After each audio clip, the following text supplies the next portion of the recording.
Dinas Pemukiman Umum dan Tata Ruang Kota Sukabumi dibantu oleh Satuan Kerja Perangkat Daerah terkait lainnya turun langsung melakukan kerja bakti bersama warga sekitar RW 9 Kelurahan Sriwidari. Hal tersebut merupakan respon yang dilakukan pemerintah Kota Sukabumi atas aduan warga terkait kerap terjadinya banjir di wilayah sekitar jika hujan dengan intensitas tinggi melanda.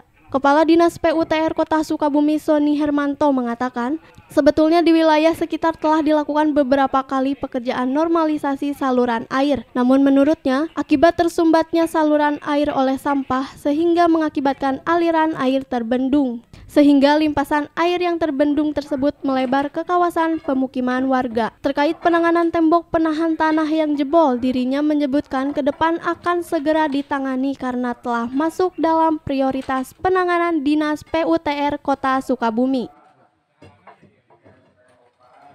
Sebetulnya kita di wilayah ini sudah ada beberapa penanganan, tercatat ada 6 penanganan. 1 penanganan di akhir Desember 2022 dan 5 penanganan lainnya di 2023. Mungkin terakhir kemarin di bulan September ya, Agustus-September. Nah, kita mencoba ada beberapa yang kita analisa, memang ada penyempitan saluran air akibat dari pembangunan yang dilakukan oleh warga. Maka kita coba buka titik-titik tersebut agar salurannya itu lancar. Seperti itu. Nah, yang menjadi masalah adalah ketika memang saluran itu sudah dibuka, tetapi memang terhambat oleh sampah sehingga akan membendung air, sehingga terjadi limpas air, sehingga terjadi banjir. Saya kira memang yang jadi aktor utamanya adalah tetap sampah ya. Iya. Gitu. Ini kan nggak mungkin ya bangunan yang sudah dibangun dibongkar kembali. Apakah salah satu langkahnya harus melakukan pendangkalan semuanya? Iya. Bukan hal yang tidak mungkin karena ada beberapa bangunan yang kita bongkar dan kemudian kita buka salurannya.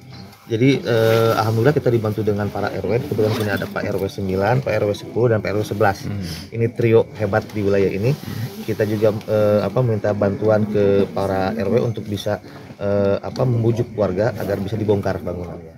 Pasca jebolnya tembok penahan tanah yang terjadi pada bulan Oktober lalu, ke kawasan di seputaran pesantren Sirojul Munir sempat dilanda banjir saat hujan turun.